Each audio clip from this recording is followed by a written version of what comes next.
ॐ भूर्भुवस्वः तत्सवितुर्वरेण्यं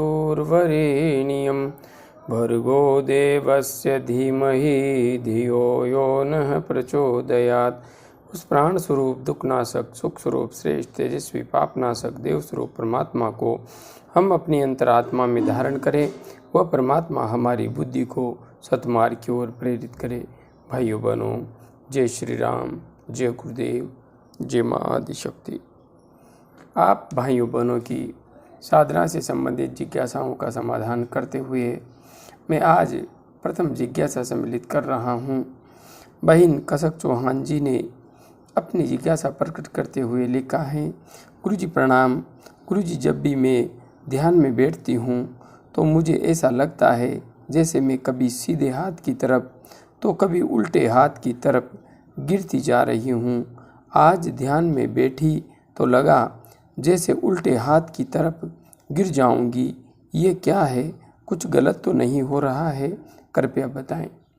बहन, आपको जो अनुभव आ रहा है कि कभी सीधे हाथ की तरफ तो कभी उल्टे हाथ की तरफ गिर जाएंगी, यह आपके मन का एक भ्रम मात्र है। और हाँ, साधना मार्ग पर आगे बढ़ते हुए साधकों को ऐसे अनुभव होते हैं। जहाँ तक बात है सीधे हाथ की तरफ और उल्टे हाथ की तरफ आपको गिरने का एहसास होने की, तो इसका सीधा सीधा अर्थ दिखाई दे रहा है कि जब आप ध्यान में बैठती हैं तो आपका प्राण सुषुम्ना मार्ग में प्रवाहित नहीं होता है। कभी बायां स्वर तो कभी दायां स्वर आपका चलता है। यदि आप सुषुम्ना स्वर में प्राण का प्रवाह करके ध्यान में बैठेंगी तो निश्चित रूप से आपको इस समस्या से छुटकारा मिलेगा। इसके लिए आपको हमारे इसी चैनल पर उपलब्ध सुषुम्ना नाड़ी में प्राण का प्रवाह कैसे करें वीडियो अत्यंत सहायक होगा। आप उस वीडियो को देखिए और अभ्यास कीजिए। सुषुम्ना नाड़ी में जब प्राण का प्रवाह होने लगे, उस स्थिति में आप ध्यान की गहराई में डूबने का प्रयास कीजिए। निश्चित है आपको उसके बाद ऐसा अनुभव नहीं होगा और आप सहजता से ध्यान के मार्ग में आगे बढ़ पाएंगी। आगे श्रीमान अमर सिंह जी ने अपनी जिज्ञासा प्रकट करते हुए लिखा है, गुरुजी, क्या एक साधक से बुरी आत्मा या कलयुगी देवी बायासा या योगिनी कनेक्ट होकर सारी शक्तियाँ छीन सकती है? अगर छीन सकती है तो उसका उपाय क्या है? अमर सिंह जी, जैसा कि आपने पूछा है कि क्या एक साधक से बुरी आत्मा या कलयुगी देवी या योगिनी कनेक्ट होकर सारी शक्तियाँ छीन सकती है, मेरे जीवन में तो ऐसा अनुभव कभी आया नहीं। अब जब अनुभव हुआ ही नहीं है तो इस संबंध में मैं कोई भी निर्णय कैसे दे सकता हूँ। जहाँ तक बात है मेरे व्यक्तिगत अनुभव की, तो मैं यह कह सकता हूँ, यदि आप तंत्र मार्ग से साधना मार्ग पर आगे बढ़ रहे हैं तो वहाँ पर बहुत अधिक खतरा है, क्योंकि कुछ तामसी शक्तियाँ होती है जो साधक से संपर्क साध लेती है। और हाँ, कुछ नकारात्मक परिणाम हो सकते हैं, इसमें कोई संशय नहीं है। किंतु हाँ, यदि आप गायत्री महामंत्र के द्वारा साधना करते हुए आगे बढ़ रहे हैं तो निश्चिंत रहिए, आपसे कोई भी तामसी शक्ति जुड़ पाने की सामर्थ्य नहीं रखती है, कभी भी नहीं जुड़ पाएंगी। और हाँ, आपकी शक्ति एवं सामर्थ्य हमेशा अक्षुण्ण रहेगी, आपके पास ही रहेगी। जहाँ तक बात है शक्ति एवं सामर्थ्य चले जाने की, तो उसके पीछे जो मूल कारण होता है वह होता है हमारी कलुषित मानसिकता और साधना के विपरीत कर्म। यदि हम विपरीत कर्म करते हैं तो निश्चित है वह शक्ति हमारी योग्यता एवं पात्रता को परख करके ही हमें शक्ति का वरदान देती है।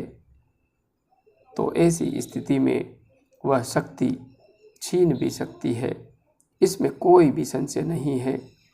आप यदि अपनी शक्ति का दुरुपयोग करने की मानसिकता रखते हैं या दुरुपयोग करने लगे हैं तो आपकी शक्ति स्वतः ही आपसे छीन ली जाएगी।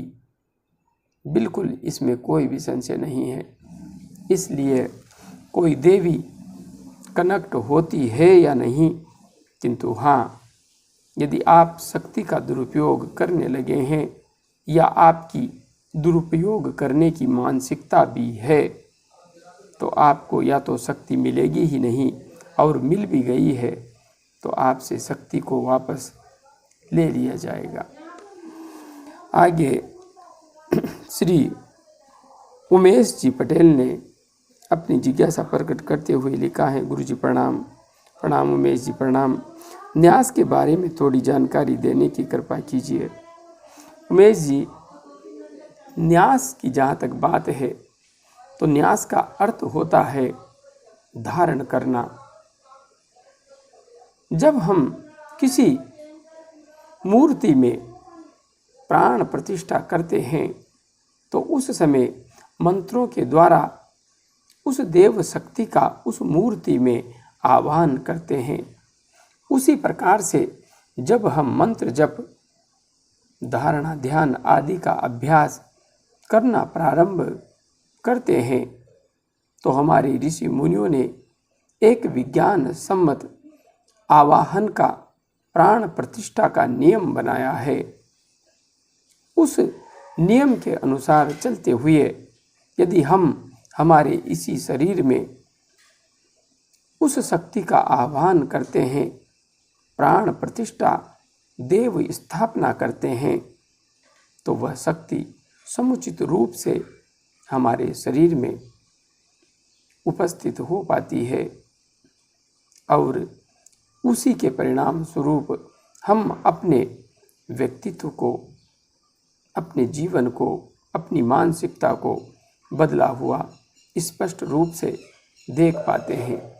इसलिए न्यास हमारे शरीर के विभिन्न अंगों में उस देव शक्ति की स्थापना का एक विधान है, जिसका अनुसरण करने से हम जिस शक्ति की साधना उपासना कर रहे हैं उसे अपने अंतस्थ में धारण करने की स्थिति उत्पन्न होती है। आगे भाई राणा IS जी ने अपनी जिज्ञासा प्रकट करते हुए लिखा है, प्रणाम गुरुजी। प्रणाम राणा जी प्रणाम। गुरुजी, भोजन करने के बाद ध्यान करने पर कैसे और किन कारणों से बीमारियां लग जाती है, विस्तार से बताएं।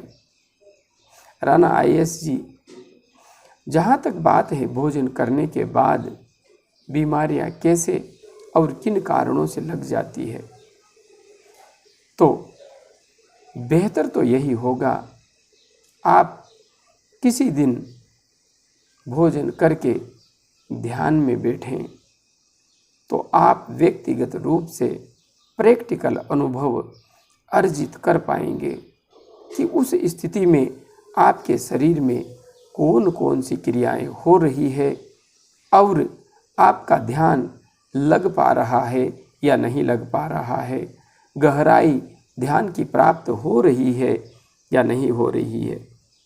एक दिन तो आप ऐसा करें दूसरे दिन आप ऐसा करें कि भोजन करने से 7 से 7.5 घंटे बाद में ध्यान करें। फिर आपको कैसा महसूस होता है, कैसा लगता है, आप स्वयं सच्चाई को गहराई से समझ पाने में समर्थ होंगे।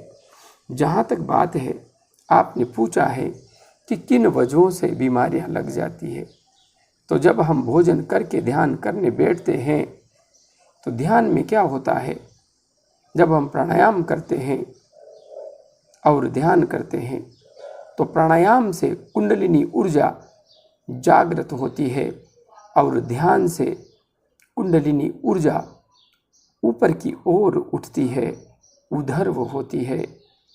जब हम भोजन करके ध्यान में बैठते हैं तो हमारे पेट की नाड़ियों पर विशेष दबाव पड़ता है और उसके परिणाम स्वरूप प्राण तो सुषुम्ना मार्ग में प्रवाहित नहीं होता, किंतु जो भोजन हमने खाया है वह ध्यान के दबाव से, प्राण के दबाव से ऊपर उठने लगता है और ऐसी स्थिति में विभिन्न प्रकार की व्याधियाँ जन्म लेना एक स्वाभाविक प्रक्रिया है। इससे साधक को ध्यान की गहराई तो प्राप्त नहीं होती, बल्कि विभिन्न प्रकार की समस्याएं अवश्य उत्पन्न हो जाती है। इसलिए आप जब भी ध्यान करें, खाली पेट ही करें। और हाँ, यदि इसका व्यक्तिगत रूप से अनुभव प्राप्त करना चाहते हैं तो कीजिए, आपको स्वयं पता लग जाएगा कि किस प्रकार से ध्यान बाधित होता है और शरीर में विभिन्न प्रकार की समस्याएं किस प्रकार से क्रिएट हो जाती है। आगे बहन संध्या जी ने अपनी जिज्ञासा प्रकट करते हुए लिखा है, मैं आपसे पूछना चाहती हूँ कि ब्रह्मरंध्र हमारे सर में कहाँ पर होता है। बहन, आपने ब्रह्मरंध्र का स्थान पूछा है। वैसे तो जो बच्चों के बिल्कुल सॉफ्ट स्थान का एहसास होता है, जो यहाँ लगभग यहाँ पर होता है, इस स्थान पर, किंतु मेरा व्यक्तिगत अनुभव इस स्थान को ब्रह्मरंध्र मानने के लिए तैयार नहीं है। मुझे यहाँ पर ब्रह्मरंध्र का एहसास नहीं होता। मुझे ब्रह्मरंध्र का एहसास जहाँ पर पुरुष सिका रखते हैं, जहाँ पर हमारे सिर में भौंरी पड़ी रहती है, उस स्थान पर एहसास होता है। वही स्थान मुझे ब्रह्मरंध्र का स्पष्ट रूप से मालूम पड़ता है, क्योंकि जब हमारी ऊर्जा उधर होती है तो आगे के भाग पर, यहाँ पर नहीं बल्कि इस स्थान पर दबाव डालती है। यह एक स्वाभाविक दबाव होता है, स्वाभाविक प्रक्रिया होती है। इसलिए स्पष्ट है, जहाँ पर पुरुष सिका रखते हैं वहीं पर ब्रह्मरंध्र का स्थान है, बिल्कुल वहीं पर है। इसलिए आप यदि ब्रह्मरंध्र पर ध्यान करती हैं या करना चाहती हैं तो उसी स्थान पर ध्यान कीजिए, वही ब्रह्मरंध्र का वास्तविक स्थान है। आज के लिए इतना ही। जय गुरुदेव, जय माँ आदिशक्ति।